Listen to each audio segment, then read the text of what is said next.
Recientemente Manuel Marlaska ha participado en varios podcasts para YouTube, por ejemplo el de Alex Fidalgo, el cual vamos a hablar en el día de hoy.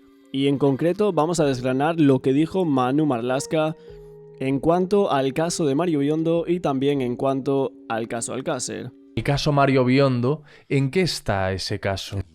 Pues el caso está que según los medios españoles están siendo investigadas 2 personas por la muerte de Mario Biondo tras presentar nueva documentación. Como os había comentado en el anterior vídeo, hacía pocas semanas que se habían presentado ante un juzgado nuevos documentos que podrían reabrir el caso y darle un nuevo recorrido, y que esa documentación afectaba a 2 personas que podrían estar implicadas directa o indirectamente en la muerte de Mario Biondo, y que no se descartaba que se imputara a 2 o 3 más personas. Pero ¿qué ha pasado? Recientemente ha pasado algo. No sé si ha abierto el caso en Italia o cómo es la historia. A ver, yo...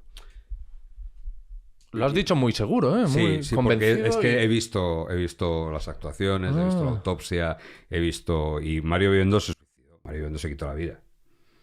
Se quitó la vida con un ahorcamiento incompleto, lo que se llama ahorcamiento incompleto. Había consumido drogas, en fin. Manuel Marlaska dice que Mario se quitó la vida, que fue un suicidio incompleto. Pero es que después de 9 años de misterio del caso Mario Biondo, un juez confirmaba que no se quitó la vida y que Mario fue asesinado. Este era el primer juez en llegar a esa conclusión. Y este fue el juez de instrucción de Palermo, Nicola Aiello, quien decía también que tuvo que cerrar la investigación contra desconocidos y admitir que ahora estaba comprometida la posibilidad de identificar a esos asesinos. Y es que los elementos tomados del expediente del Ministerio Público a juicio del juez desmentían la teoría suicida y sugerían que Mario Biondo fue asesinado por manos desconocidas y posteriormente colocado en una posición capaz de simular el suicidio. Para el juez de instrucción, los investigadores españoles que primero llevaron a cabo las pesquisas, solo después abrió la causa a la Fiscalía de Palermo, que también hizo algunas comisiones rogatorias internacionales. En el momento en el que se encontró el cuerpo, deberían haber realizado actividades de investigación, que sin embargo no se hicieron, y que dado el tiempo transcurrido no podrían haber sido llevadas a cabo por las autoridades judiciales italianas. Nicola Aiello decía que se arrepentía de las innumerables contradicciones contenidas en el testimonio de la viuda, que a juicio del juez debería haber llevado a los investigadores españoles a montar un servicio inmediato de intercepción telefónica y ambiental. Además, el magistrado subrayaba que el hematoma en la zona temporal izquierda del cráneo era, a su juicio, incompatible con una dinámica suicida etiológicamente ligada a la muerte de Biondo. Y no hay ninguna duda de eso. O sea, todas estas historias de que está colgado de una estantería que normalmente debería haber cedido con el cuerpo, que los pies tocan el suelo... Sí, pero esto no es raro. Rafael Escobedo tampoco tocaba, sus pies también tocaban el suelo. La familia de Mario Biondo y varias investigaciones señalan varios puntos incongruentes. Uno que dicen es que Mario Biondo no estaba solo la noche que murió. Una de las pruebas que presentaba la familia para reabrir el caso es que se detectaron 2 smartphones en la casa de Mario Biondo el día que murió.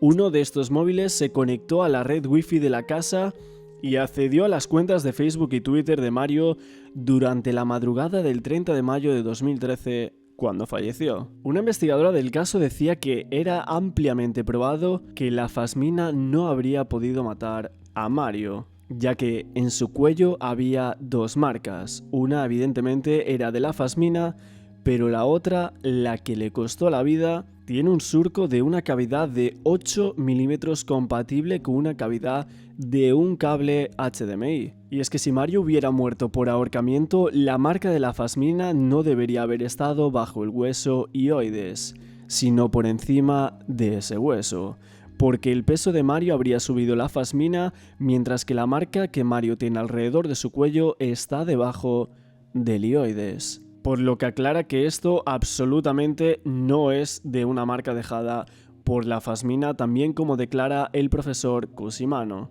ya que la marca en el cuello de Mario sería compatible con la marca dejada por un cable HDMI, un surco profundo. El cable HDMI, como todos sabréis, es un cable que se puede encontrar en casi cualquier aparato y que se usa para conectar DVDs, Blu-ray, consola y cualquier otro dispositivo a la televisión. Se sabe también que Mario jugaba a la consola, que la jugaba a menudo, y como todos los jugadores nunca desconectaría el cable HDMI que conecta la televisión a la consola. Evidentemente eso no tendría ningún sentido. Esta investigadora decía que cuando se encontró el cuerpo de Mario, todos esos cables estaban desenchufados, PlayStation, DVD y televisión. Y en una casa habitada eso era muy extraño. Era raro que los cables estuvieran desconectados de la tele. Y es que la casa de Mario estaba habitada. Entonces, ¿por qué la policía encontró todos los cables desconectados y apoyados en el vestidor? Aparte, la familia de Mario Biondo hacía públicas las últimas conversaciones que el cámara italiano mantuvo con sus hermanos a través de Facebook. Esto horas antes de su extraña muerte. La penúltima conversación del marido de Raquel Sánchez Silva fue con su hermana Emanuela, y en ella hablaba de sus planes de futuro y de las ganas que tenía con su mujer de disfrutar de unas vacaciones. Mario contaba a su hermana que todo le iba bien, que últimamente estaba trabajando como un loco, y que Raquel y él estaban casi vendiendo un programa suyo a Mediaset, que era el inicio de una cosa muy grande.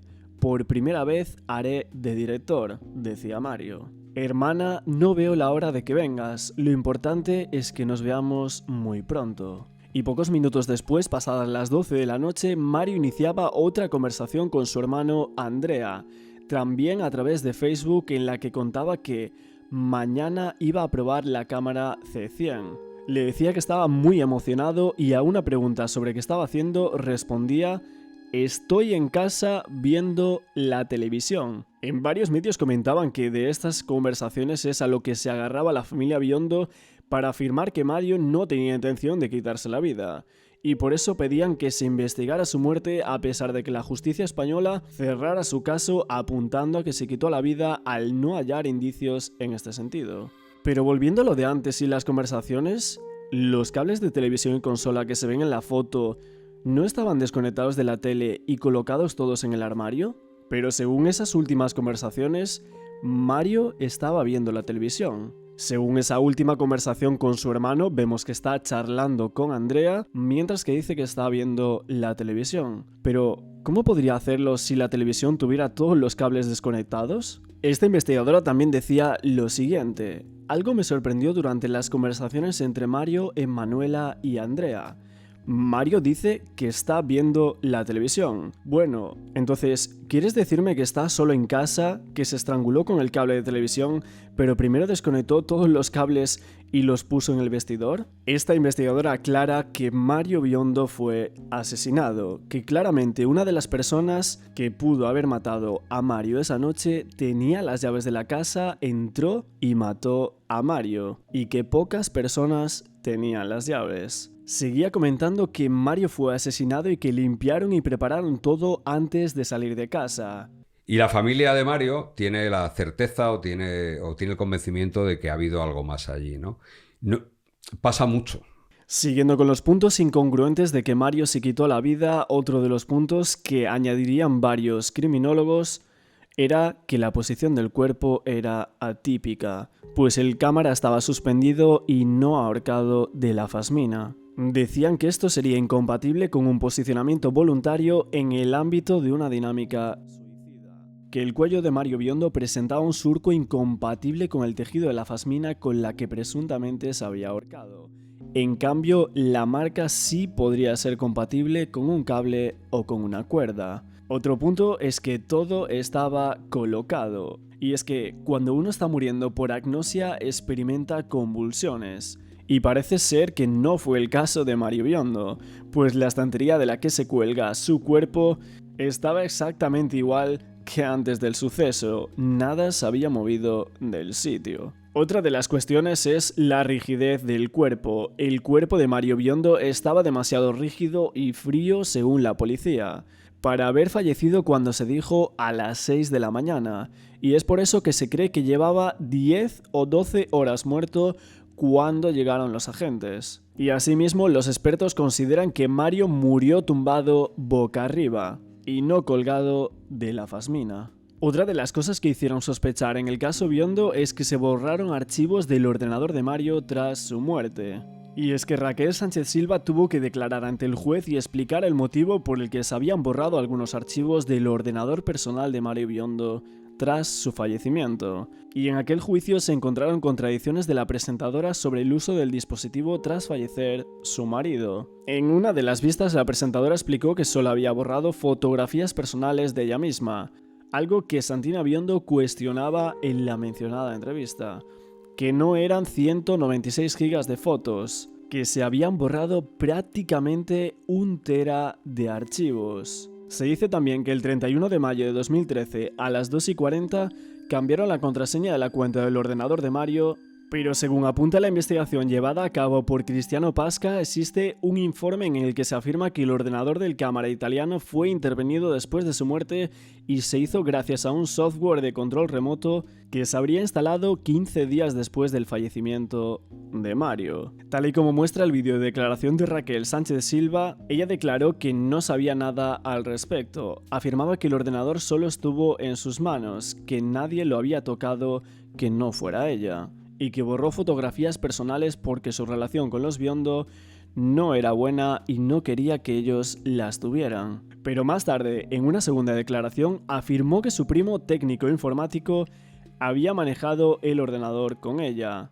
Lo que quise decir cuando dije que solo yo había tocado es que no salió de mi entorno. Mi primo no es para mí un técnico informático ajeno, es como mi hermano. Y precisamente el primo tuvo que declarar también por esta cuestión. Enrique, el técnico informático, aseguraba que siempre tocó el ordenador de Mario en compañía de Raquel y confirmaba que instaló en él un control remoto. Los jueces exponían que alguien se había conectado al aparato a través de la wifi de la empresa informática de la que era propietario Enrique. El computador nunca, jamás, o sea, el ordenador ha estado conmigo hasta entregárselo a la familia.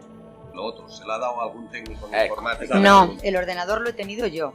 ¿Dónde? ¿En cuál casa? Yo lo tuve en Madalena, en la calle Madalena, donde nosotros vivíamos.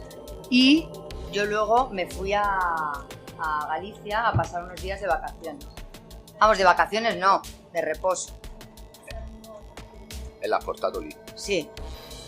Y allí estuve prácticamente 5 días, pues mirando el ordenador. Ha habido una mano, ¿no? Ha habido que reconocer que, bueno, que ha sido una fatalidad, ¿no?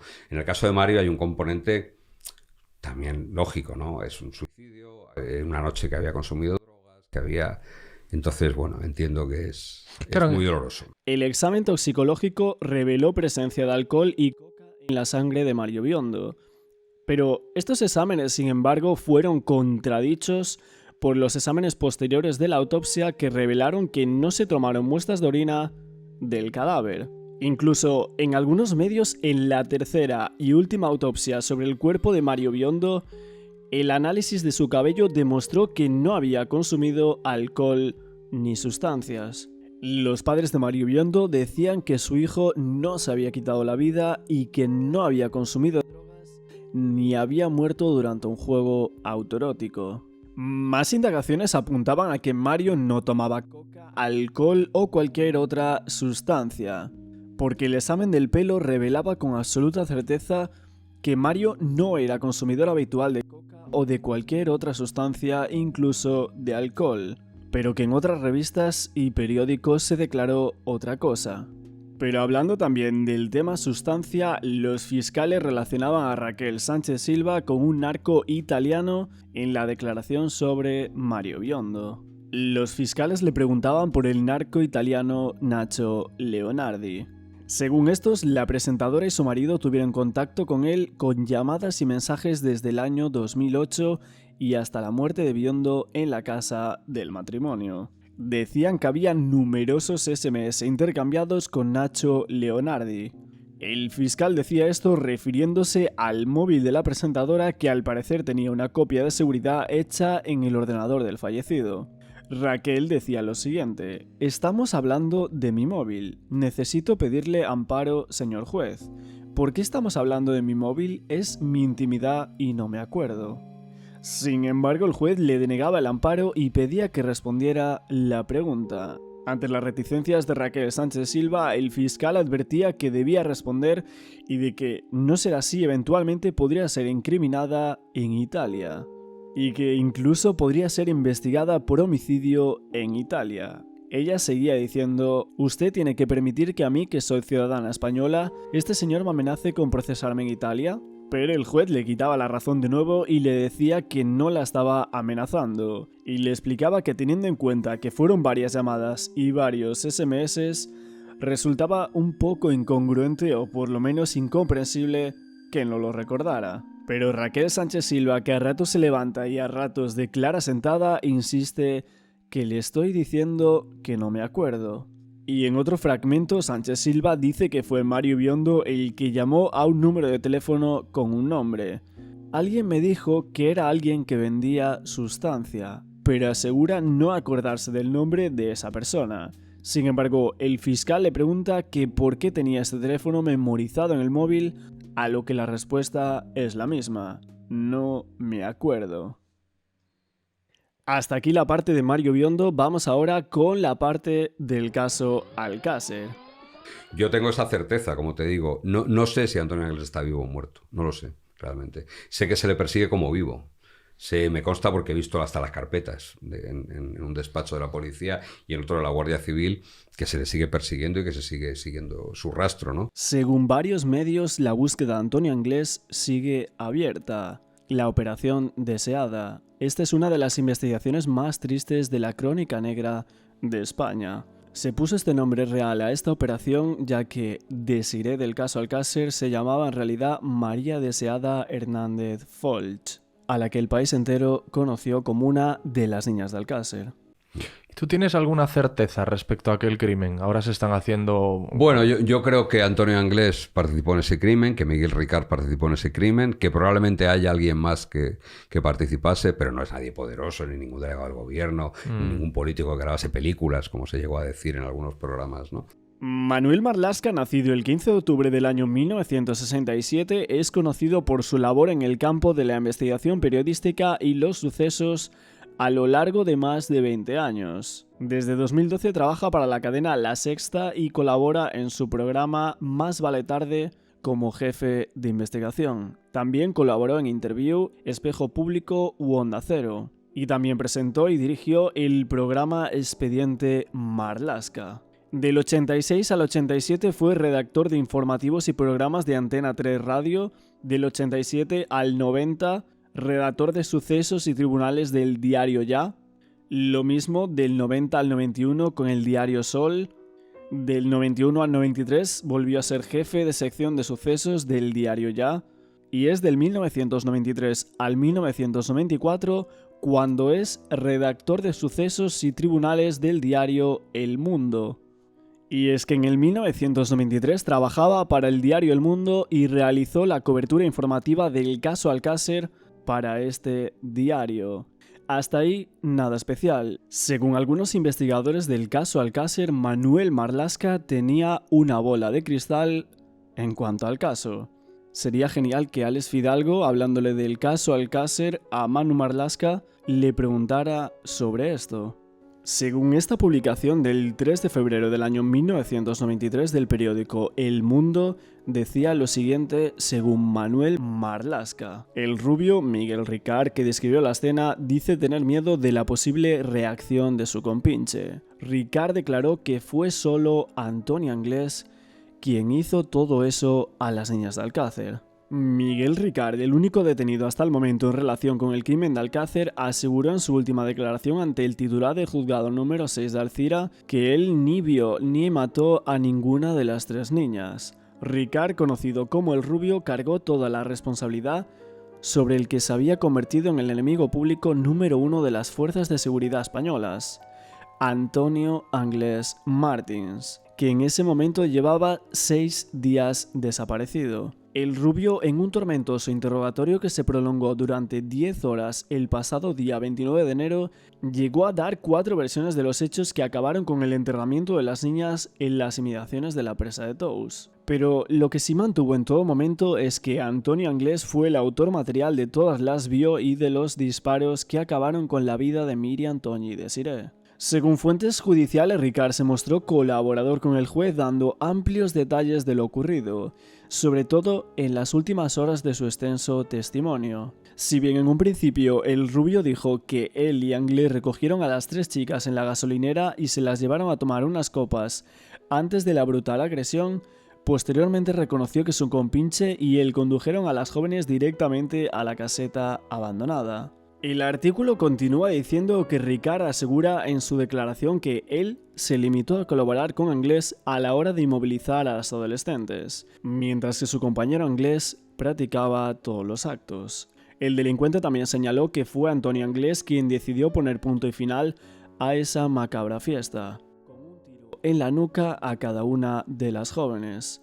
Según el rubio, una de las chicas estaba inconsciente cuando recibió el disparo, mientras que las otras fueron obligadas a ponerse de rodillas y en esa posición fueron asesinadas por la pistola que empuñaba Antonio Anglés. Miguel Ricard dijo en todo momento que se sentía asustado por la violencia con la que se empleaba su compañero y cuando se estaba dando cuenta de lo que ocurría era demasiado tarde porque Anglés estaba borracho de sangre. El artículo continúa con "en la misma noche". Hasta el momento lo único que sabía a ciencia cierta es que pasaron apenas 2 o 3 horas entre el momento en el que las chicas fueron recogidas por el Opel Corsa de Ricard y su asesinato, y que esta hipótesis había sido reforzada por el testimonio de Miguel Ricard. Sin embargo, la Guardia Civil estaba absolutamente convencida de la existencia de un tercer asesino, pese a que Ricard había asegurado en todo momento que solo él y Antonio Anglés acudieron a la caseta abandonada donde mataron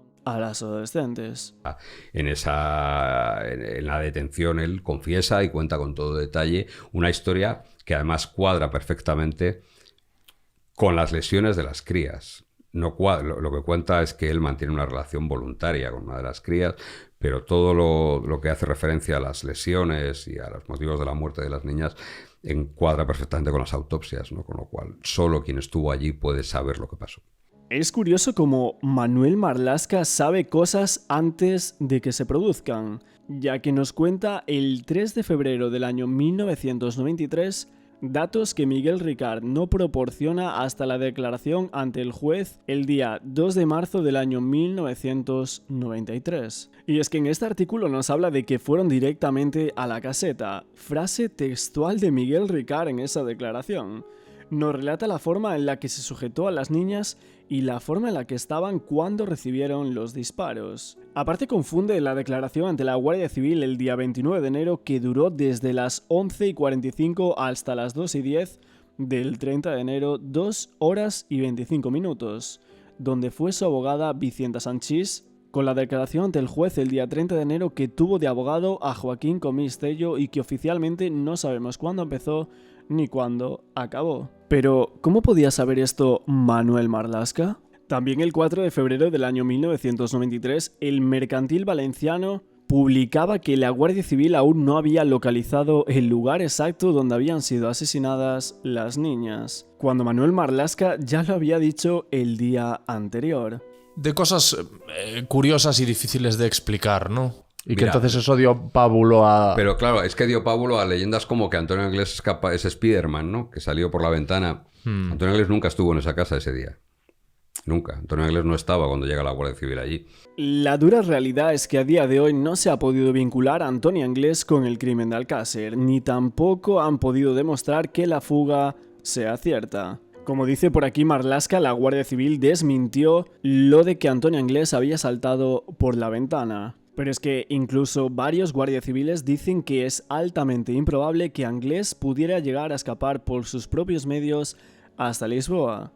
Pero entonces, ¿dónde empieza la fuga? ¿Por dónde discurre? ¿Y dónde termina? Pero existe el convencimiento y la certeza de que se subió a ese barco. Sí. Existe el convencimiento de que estaba en una casa de Lisboa, de Portugal, refugiada por un yonki, porque ahí están sus huellas incluso, y si bien en el barco no se recogieron sus huellas, no se pudieron recoger sus huellas, sí que parece que los reconocimientos que hacen los marineros, no hay ninguna duda que es Antonio Anglés. Si nos vamos a este periódico del sábado 27 de marzo del 1993, nos dice lo siguiente: Anglés no está en Portugal ni en Dublín.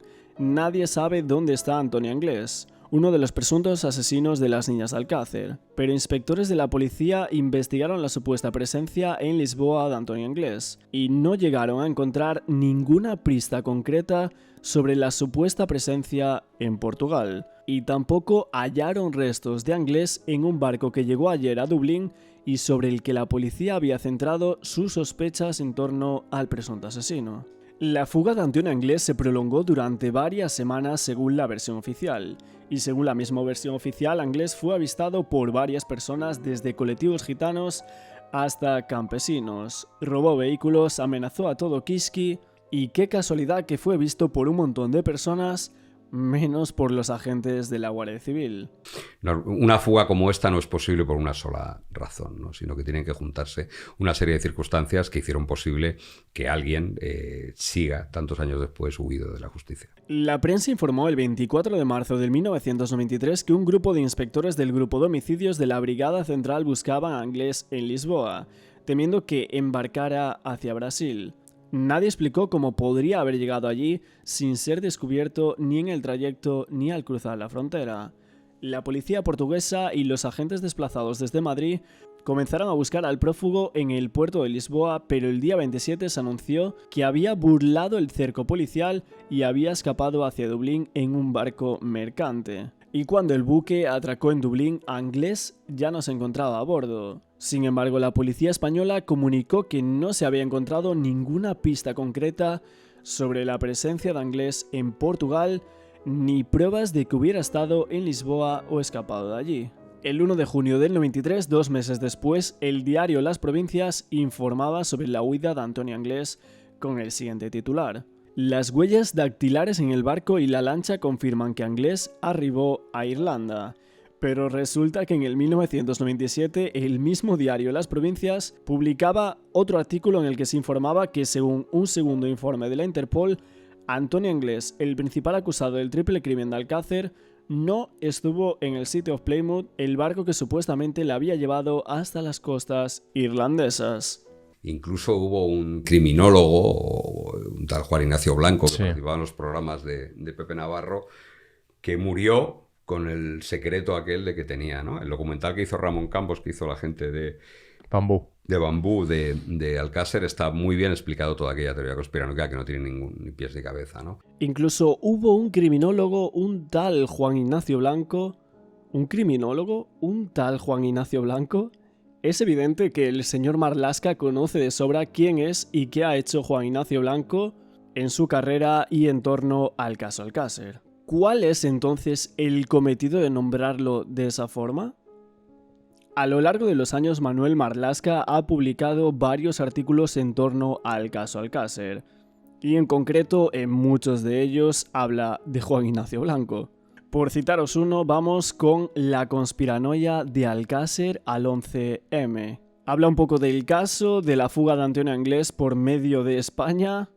En este artículo llama la atención que dice que en las siguientes semanas después del crimen, meses y hasta años, comenzó una carrera de dislates alimentada por el siniestro criminólogo Juan Ignacio Blanco y también por el presentador Pepe Navarro y Fernando García, uno de las víctimas que descubrió que si los medios no tenían noticias porque no las había. Sigue el artículo diciendo: los delirios de Blanco y García se difundían cada noche en el programa de Pepe Navarro. Allí se acusó a personas honorables como el subdelegado del gobierno en Alicante, Alfonso Calvé, de participar en snuff movies de las que fueron víctimas Toñi, Miriam y Desiree. En directo se llegó a afirmar que se subastaba quién mataba a las víctimas y que el que más pagaba se podía quedar, por ejemplo, con una mano de las víctimas como trofeo. Y terminaba este artículo diciendo que han pasado más de 25 años desde los crímenes de Alcácer, que Ricard ya está en libertad y que Antonio Anglés sigue siendo un único objetivo prioritario para la Guardia Civil.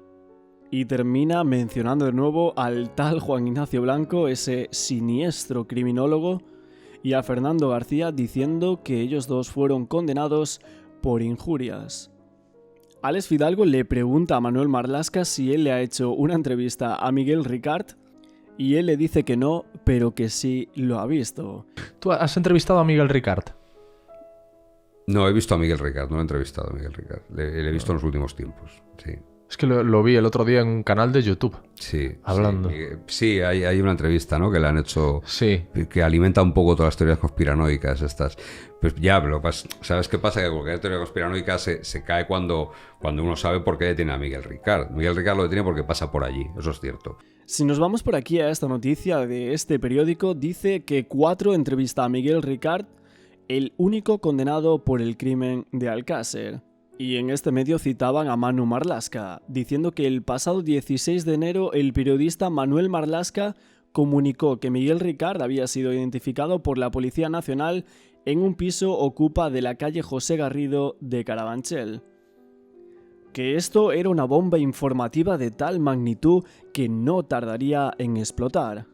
Y que hasta allí se desplazaron reporteros de espacios como Espejo Público o el programa de Ana Rosa.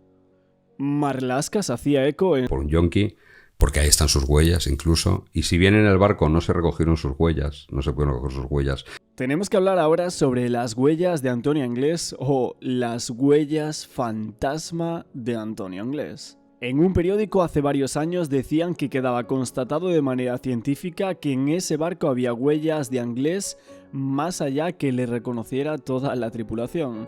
También que se había encontrado huellas suyas en la casa del toxicómano que le cobijó durante unos días en Lisboa y al que cogió su pasaporte. Hace 2 años también salía un artículo del Mundo de la escalofriante posibilidad de que Antonio Anglés apareciese mañana con sus crímenes prescritos. El artículo continuaba con: los agentes de la policía científica flipan en colores. La huella hallada en una gasolinera de Madrid los lleva no a una persona, sino al imaginario colectivo de España. Pertenece a Anglés, el mítico asesino 30 años antes, en 1992, de las niñas de Alcácer. Francisco Pérez Caballero para Cuarto Milenio hace 3 años decía que no había nada que identificar a Antonio Anglés en el barco, ni huellas ni nada. Y es que incluso si nos vamos a un programa de Expediente Marlaska hablando sobre que buscaban el ADN de Antonio Anglés en la escena del crimen de las niñas de Alcácer y sobre que una jueza ordenaba analizar 50 pelos, vemos que de esos cabellos que no se analizaron en el momento del hallazgo porque las técnicas de identificación de ADN no eran tan precisas por aquel entonces, en este programa se decía que se trataba de hallar la huella biológica de Antonio Anglés, ya que, en caso de que fuera detenido, actualmente no existía ninguna prueba biológica contra él. El criminólogo y perito judicial Félix Ríos decía que era tan perjudicial para el caso Alcácer las invenciones conspiranoicas como las imprecisiones oficialistas, que no había huellas de Anglés en ningún coche ni en ningún barco, rematando que no había ninguna huella de Antonio Anglés en ningún lugar. Que comete una pifia bastante gorda, pero bueno, que yo supongo que será porque le sonará, pero habrá escuchado tiros, pero no sabrá dónde, con todo mi respeto, que es el famoso comentario sobre las huellas. De repente dice que es que se comprueba el coche, no sé si era el de Vicente Golfre o el del dueño del bar Terry, y que había huellas de Anglés, y no es cierto. No es cierto. No hay una maldita huella de Anglés en todo el expediente, ni el A, ni el B, ni el C, ni el F, ni el Z. Pues bien, si acudimos a la página 576 del sumario principal, podemos leer este párrafo que reza literalmente: tras un minucioso reconocimiento de los efectos, no se han podido obtener huellas que pudieran ser útiles para una total identificación. Y es que en el sumario de Alcácer, desgraciadamente, no se ha podido obtener ninguna huella de Anglés en ningún lugar, ni en el sitio Plymouth, ni en ningún coche. Y nada más, gente, por aquí este vídeo, espero que os haya gustado muchísimo, no olvidéis apoyarlo con un like y suscribiéndose a este canal para no perderos ninguno de los próximos vídeos. Muchísimas gracias a Alex Fidalgo y a Manuel Marlaska por hacer posible este vídeo Y como siempre, muchísimas gracias por verme y nos vemos en el siguiente vídeo.